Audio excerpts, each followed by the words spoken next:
ఈ గురుకుల కిరాణాకు సంబంధించిన ఇష్యూలో కూడా ఎంటైర్ జిల్లాలకు సంబంధించిన జిల్లా కలెక్టర్లకే పూర్తిగా అధికారాలు ఇచ్చారు. మీరే టెండర్లు తీసుకొని టెండర్ల ప్రక్రియ మొదలుపెట్టుకొని ఆ స్థానికంగా ఉన్న పప్పులు కానీ ఇతర సరుకులు కానీ ప్రొవిడెంట్ సరుకులు కానీ మీరే టెండర్లు పరుచుకొని ప్రభుత్వం ఆదేశాలు ఇచ్చింది. దాంట్లో 200 కోట్ల గోలుమాల అని చెప్పి వాళ్ళ నమస్తే తెలంగాణ పత్రికల్లో ఇచ్చినారు. ఈయన పచ్చి అబద్ధాలు ఆడుకుంటా, మీరు అబద్ధాల మీద ఫోటోలు కట్టుకుంటా, మీరు స్కాములు, మీరు స్కీములు అంటే స్కాములు మీకు తెలుసు, స్కీములు మీకు తెలుసు, దోసుకోవడం మీకు తెలుసు, దాచుకోవడం మీకు తెలుసు.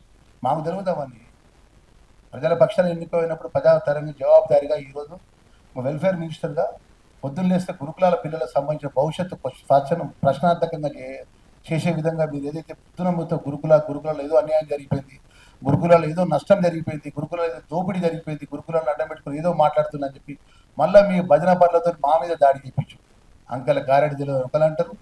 అసలు అవగాహన లేకుండా ఏం మాట్లాడుతారు. మేము జిల్లా పరిషత్ చైర్మన్గా పనిచేసినాం, ఎస్సీ కార్పొరేషన్ చైర్మన్గా పనిచేసినాం, మంత్రిగా సంవత్సర కాలం నుంచి బాధ్యతలు తీసుకున్నాం. మీరు చేసిపోయిన పాపాలు, మీరు పెండింగ్ పెట్టిన బిల్లులు మీరు రిలీజ్ చేయించినాం. మీరు రెంట్ ప్రభుత్వానికి సంబంధించిన ప్రభుత్వ పాఠశాలలు హాస్టల్స్ ఉంటే రెంట్ బిల్డింగ్స్ కిరాయి కట్టకపోతే కిరాయిలు చెల్లించి చేసినాము. కాస్మెటిక్ ఛార్జెస్ పెంచినాం, డైట్ ఛార్జీలు పెంచినాం. పిల్లలు గొప్పగా ఉండాలని చెప్పి ఒక సంకల్పంతో సెంట్రల్ ప్రొక్యూర్ చేసి సెంట్రల్ ప్రొక్యూర్ ద్వారా మంచి యూనిఫామ్స్ ఇవ్వాలి, మంచి షూస్ ఇవ్వాలి, మంచి బుక్స్ ఇవ్వాలి. వారికి సంబంధించి మొత్తం ఏమో సదుపాయాలు ఏర్పాటు చేయాలని ఒక సంకల్పంతో ఒక నిర్ణయం తీసుకుంటే మీరు ఇన్ని విధాల ఆక్రోషం పెంచుకుంటా, ఇంత కుట్ర పెంచుకుంటా ఇలా కరీంనగర్ జిల్లాలో కూడా మాట్లాడుతున్నారు. పాపం అడ్లూరికి ఏం తెలుసు, పాపం పొన్నం ప్రభాకర్కి ఏం తెలుసు అంటే మాకు దాచుకోవడం తెలియదు అండి. మాకు ప్రజలతో ఎన్నుకోబడ్డప్పుడు ప్రజల పక్షాన పనిచేయడం తెలుసు. మీ లెక్క తెలంగాణ ఆశా భాషతో మాట్లాడేటువంటి చతుర్థ మాకు లేదు. మాట మాట్లాడితే ముఖ్యమంత్రిని టార్గెట్ చేయడం, మాట మాట్లాడితే ఎన్నుమలని చెప్పి మాట్లాడడం. మీ లెక్క మీరు రాజ్యానికి ఇష్టమా? 2014 నుంచి 23 వరకు ఒక్కసారి గుర్తులు తెచ్చుకోండి. ఏ ప్రిన్సిపల్ సెక్రటరీ కానీ, ఏ కమిషనర్ కానీ, స్టేట్ ఆఫీసర్స్ కానీ మీ దగ్గరికి అనుమతి లేకుండా, ఏ శాఖలైనా కూడా ఏ సెక్రటరీ కానీ మీ దగ్గరకు వచ్చి మీ అనుమతి లేకుండా ఇండిపెండెంట్గా పనిచేసిండా అంటున్నా. ఏ శాఖ సెక్రటరీ కానీ, ఏ శాఖ కమిషనర్ కానీ, ఏ శాఖ డైరెక్టర్ కానీ పోయి మాజీ ముఖ్యమంత్రి రిపోర్ట్ ఇవ్వాలి, మాజీ మంత్రికి కేటీఆర్ రిపోర్ట్ ఇవ్వాలి, మాజీ మంత్రి హరీష్ రావు రిపోర్ట్ ఇవ్వాలి, సంతోష్ రావుకి రిపోర్ట్ ఇవ్వాలి, కవితక్కకు రిపోర్ట్ ఇవ్వాలి. పరిపాలన మొత్తం మీ కంట్రోల్లో పెట్టుకొని, ఎవరిని నమ్మకుండా శాఖలు మొత్తం మీ కంట్రోల్లో పెట్టుకొని, శాఖకున్న అధికారులను మీ కంట్రోల్లో పెట్టుకొని, మేమే రాజధాని మంత్రులను పరిపాలించి వెల్ఫేర్కి సంబంధించిన పిల్లల భవిష్యత్తు నేటి పట్టించుకోకుండా, ఒక గురుకుల పాఠశాల ఏర్పాటు చేయకుండా, గురుకుల కాలేజీ ఏర్పాటు చేయకుండా, ఒక ట్రైబల్ బిల్డింగ్ గిరిజన పిల్లలకు సంబంధించిన బిల్డింగ్ ఏర్పాటు చేయకుండా, అదేవిధంగా ఒక వికలాంగులకు సంబంధించినటువంటి ఒక సంస్థ పరంగా వాళ్ళకి ఆదుకునే విధంగా ఒక ఆలోచన చేయకుండా మీరు మాట్లాడితే ఎట్లా అండి? నాకు అర్థం కాదు.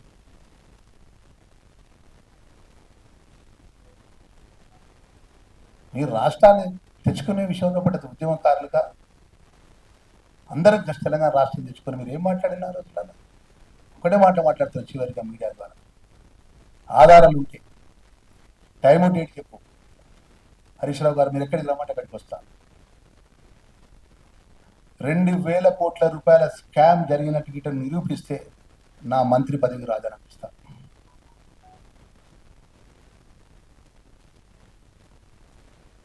2,000 కోట్ల రూపాయల స్కామ్ జరిగిందని గిట్ట హరీష్ రావు గిట్ట నిరూపిస్తే, ఇప్పుడు ప్రతిదానికి పవర్ ప్రజెంటేషన్ చేస్తాడు కదా,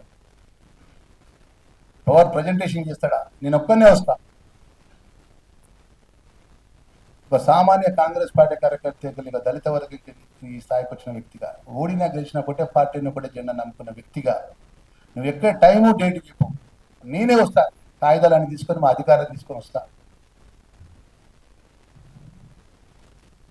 నిరూపిస్తే నా మంత్రి పదవికి రాజీనామా ఇస్తా. 2,000 కోట్ల రూపాయల గురుకుల యూనిఫామ్స్లో కానీ, షూస్లలో కానీ, టైలలో కానీ, బుక్స్లలో కానీ రాష్ట్ర ప్రభుత్వము స్కామ్ చేసిందని నిరూపిస్తే నా మంత్రి పదవికి రాజీనామా ఇచ్చడానికి సిద్ధము. నువ్వు రాజకీయాల నుంచి వైదొలుగుతావా? ఒక నిరూపించకపోతే నువ్వు సిద్ధాన్ని స్వీకరిస్తావా అని చెప్పి హరీష్ రావు అడుగుతున్నాను. ఈ challenge. Subscribe us and press the bell icon for more interesting updates.